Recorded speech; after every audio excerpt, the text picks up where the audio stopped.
Hello friends, good morning. നമ്മുടെ Kerala T V സീരിയലിലേക്ക് എല്ലാവർക്കും സ്വാഗതം. അങ്ങനെ ഇന്നത്തെ എപ്പിസോഡ് തുടങ്ങുമ്പോൾ തന്നെ കാണിക്കുന്നത് സുമിത്രയും കുടുംബവുമായിട്ട് ദേ അമ്പലത്തിൽ വന്നിരിക്കുക. അവിടെ വന്നു കഴിഞ്ഞപ്പോൾ വഴിയൊക്കെ മാറിയോ, ദേ എല്ലാത്തിനും ഒരു മാറ്റം വന്നിരിക്കുന്നല്ലോ. അപ്പോൾ ഈ വഴിയാണോ ശരി? ചടങ്ങ് നടത്തുന്നതിന് മുൻപ് നമുക്ക് അമ്പലത്തിൽ കയറി തൊഴണ്ടേ ചേച്ചി? പിന്നെ അതുകൊണ്ടാണ് ഞാൻ വണ്ടി വിടിയിട്ടത്. ചിതാഭസ്മം ക്ഷേത്രത്തിനകത്തേക്ക് കൊണ്ടുപോകാൻ പറ്റുമെന്ന് സുമിത്ര ചോദിച്ചപ്പം, അയ്യോ ഇല്ലില്ല, ചടങ്ങ് നടക്കുമ്പോൾ എടുത്താൽ മതിയല്ലോ, അത് വണ്ടിയിലുണ്ട്, പിന്നെ അതിന് മുന്നേ നമുക്ക് കയറി തൊഴാം എന്നും പറഞ്ഞിവർ അകത്തേക്ക് കയറിപ്പോണു. അങ്ങനെ ഇവരെല്ലാവരും കൂടെ ചെന്ന് തൊഴുത് പ്രാർത്ഥിക്കുക. അങ്ങനെ പ്രാർത്ഥിക്കുന്ന സമയത്ത് നമ്മുടെ സുമിത്ര പെട്ടെന്ന് ആ പരിസരം പോലും മറന്ന് ഒരൊറ്റ കരച്ചിൽ. അപ്പോഴേക്കും പെട്ടെന്ന് ദീപു എന്താ ചേച്ചി എന്ന് ചോദിച്ചു.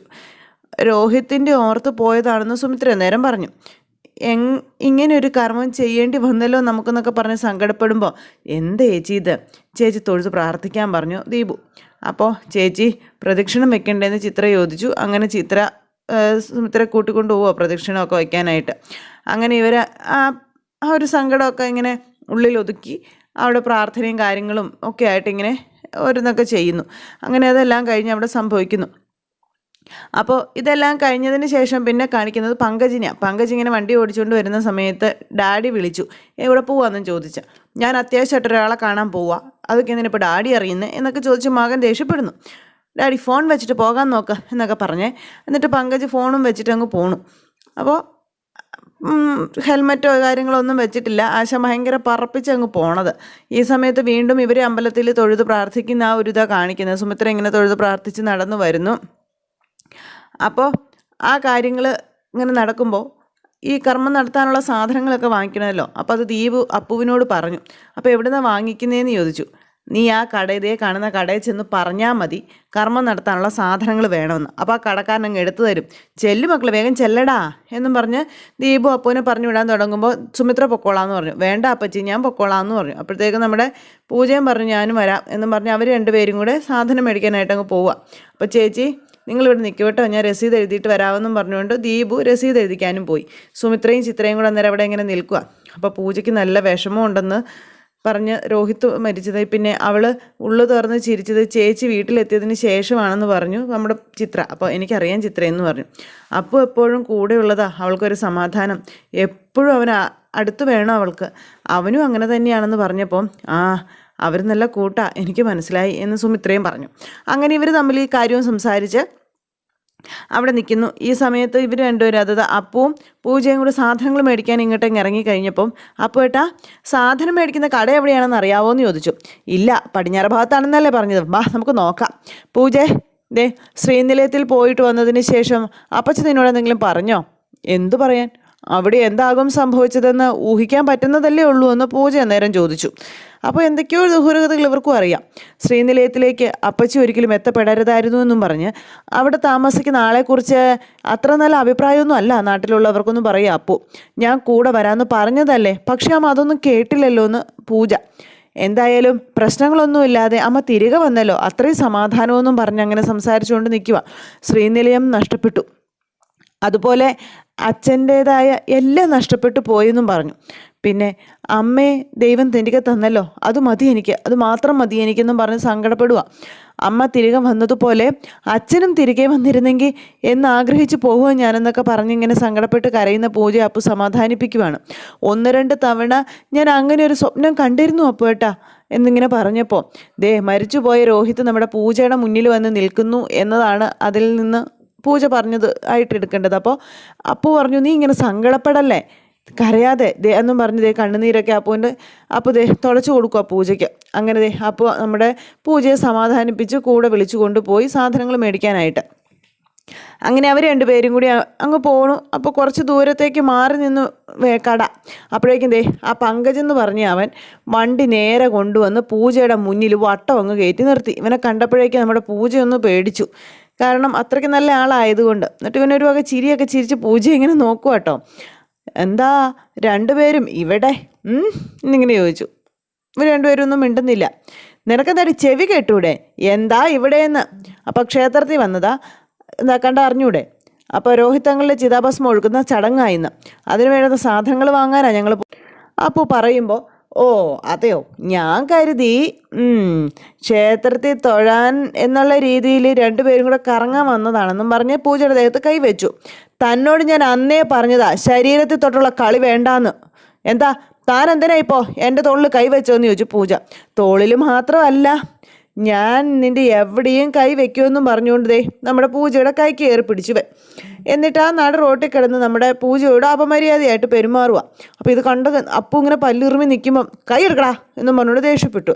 ദേ ഒരു കാര്യമില്ലാതെ നീ വെറുതെ പ്രശ്നം ഉണ്ടാക്കരുത്, ഞങ്ങളുടെ ചടങ്ങ് നടത്താൻ വന്നതാ, നീ ശല്യപ്പെടുത്താൻ നിൽക്കരുതെന്നും പറഞ്ഞ് നമ്മുടെ അപ്പു ദേഷ്യപ്പെട്ടു. അപ്പോഴേക്കും പൂജ ഇവൻ്റെ കൈ തട്ടിപ്പറിച്ചങ്ങ് മാറ്റി.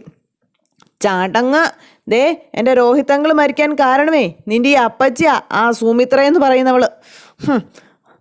എൻ്റെ അങ്കിളിൻ്റെ ജീവിതത്തിലേക്ക് ആ സ്ത്രീ എന്ന് കടന്നു വന്നോ അന്നു മുതൽ എൻ്റെ അങ്കിളിന് കഷ്ടകാലമാണെന്നും പറഞ്ഞുകൊണ്ട് പങ്കജ് പറഞ്ഞപ്പോൾ അന്നു മുതലാ എൻ്റെ അമ്മയും ഞാനും ജീവിതത്തിൽ സന്തോഷം എന്താണെന്ന് അറിഞ്ഞതെന്ന് പൂജ പറഞ്ഞു.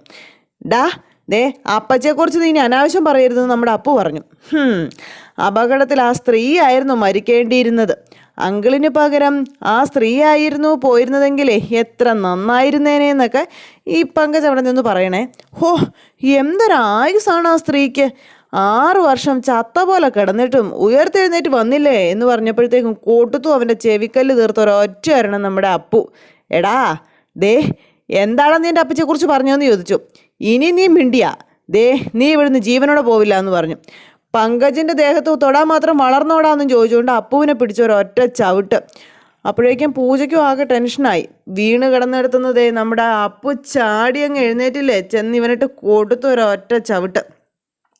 പിന്നെ അവിടെ കിടന്ന് രണ്ടുപേരും കൂടെ ശരിക്കും വഴക്കായി. അപ്പോഴേക്കും നമ്മുടെ പൂജ ഇതൊക്കെ പിടിച്ച് തടയാനൊക്കെ ശ്രമിക്കുന്നുണ്ട്. പക്ഷേ എവിടെ നിന്ന് രണ്ടുപേരും അമ്പലമുറ്റത്ത് കിടന്ന് ശരിക്കും അങ്ങോട്ടും ഇങ്ങോട്ടും തല്ലുണ്ടാക്കി. ശരിക്കും നമ്മുടെ അപ്പുവാണ് അവനിട്ട് ശരിക്കും കൊടുത്തത്. അങ്ങനെ അടിച്ചടിച്ച് അവനെ ഒരു പരുവത്തിലെത്തിച്ചു. അങ്ങനെ ആ വഴക്കുണ്ടാക്കിക്കൊണ്ടിരിക്കുന്ന സമയത്ത് നമ്മുടെ പൂജ ഇടയ്ക്ക് കയറി. എന്നിട്ട് ഒരൊറ്റ അടി അങ്ങ് വെച്ച് കൊടുത്തു. അപ്പോഴേക്കും ഇവൻ്റെ തല ചെന്ന് ഇടിച്ച് ഒരു സ്ഥലത്ത് മുറിയുകയും ചെയ്തു നെറ്റിയുടെ. പെട്ടെന്ന് നീ എന്നെ അടിച്ചല്ലേ, ഈ നിമിഷം നിന്നെ തിരിച്ചു തല്ലാൻ പങ്കജിന് അറിയാൻ മേലാഞ്ഞിട്ടല്ലെന്നും പറഞ്ഞുകൊണ്ട് ഇങ്ങനെ പറഞ്ഞപ്പോൾ തിരിച്ച് തല്ലിയാ നീ ഇവിടുന്ന് ജീവനോടെ പോവില്ലെന്ന് പറഞ്ഞു അപ്പു.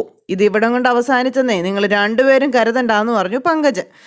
രണ്ടിനെയും ഞാൻ വെറുതെ വിടില്ല, നീയൊക്കെ അനുഭവിക്കാൻ പോണേ ഉള്ളെന്നും പറഞ്ഞുകൊണ്ട് ഇങ്ങനെ പറഞ്ഞിട്ട് അവൻ അങ്ങ് പോയി. അത് കഴിഞ്ഞപ്പോഴത്തേക്കും എന്തേ നമ്മുടെ അപ്പുവിൻ്റെ കൈയൊക്കെ മുറിഞ്ഞായിരുന്നു. അപ്പോൾ ഇത് കണ്ടുകൊണ്ട് വേഗം ചിത്രയും അതുപോലെ നമ്മുടെ ദീപവും കൂടി അപ്പുവിൻ്റെ കൈയൊക്കെ റെഡിയാക്കി കൊടുത്തുകൊണ്ടിരിക്കുക. അപ്പോഴേക്കും സുമിത്രയും ഇത് കണ്ട് അങ്ങോട്ടേക്ക് വന്നേ.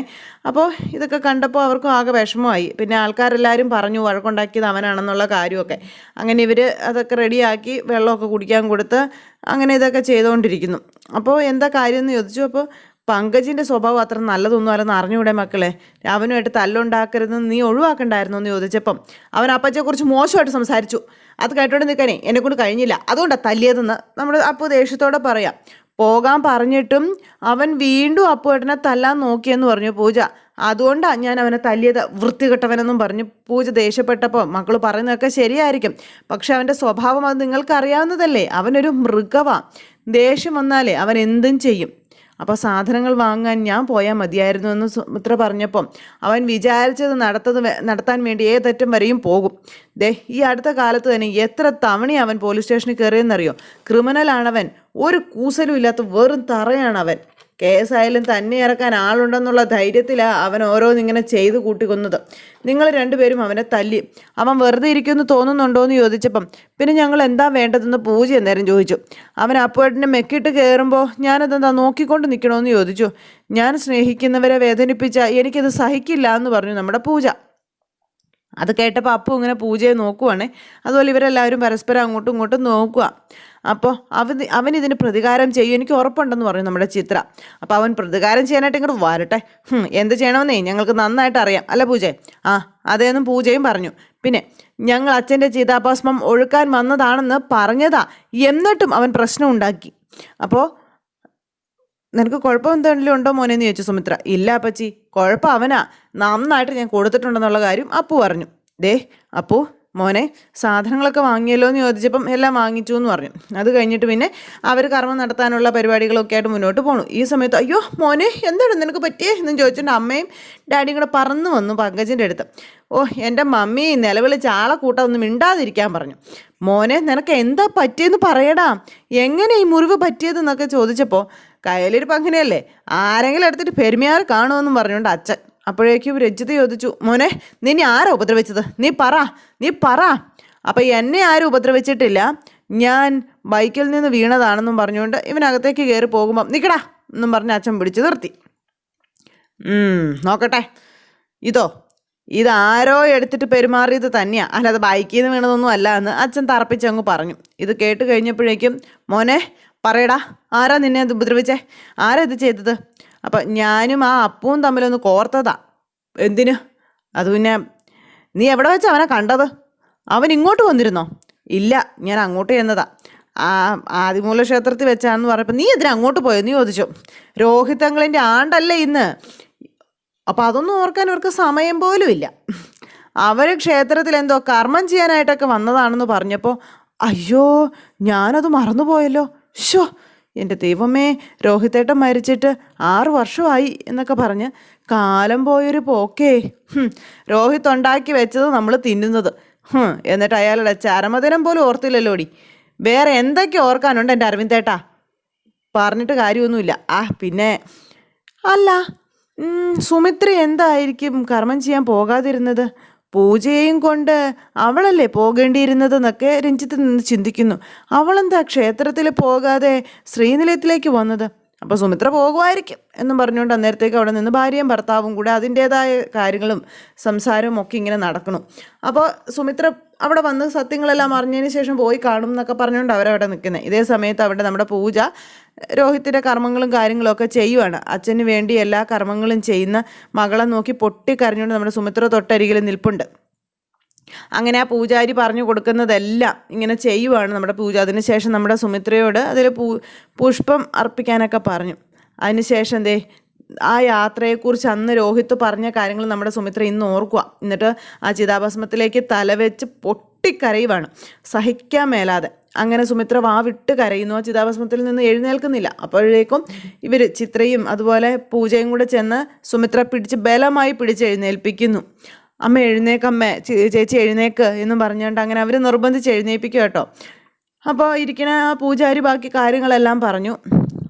ഇനി ചിതാഭസ്മം കടലിൽ ഒഴുക്കിക്കോളാൻ പറഞ്ഞു. അങ്ങനെ നമ്മുടെ പൂജ ആ ചിതാഭസ്മം തലയിലേറ്റിക്കൊണ്ട് ആ കർമ്മം നടത്താനായിട്ട് കടലിലേക്ക് പോണു. ഈ സമയത്ത് നമ്മുടെ സുമിത്ര മകളെ ഇങ്ങനെ കൂടെ കൊണ്ടുപോവുക. എന്നിട്ട് കൊണ്ടുപോയി ഒഴുക്കി.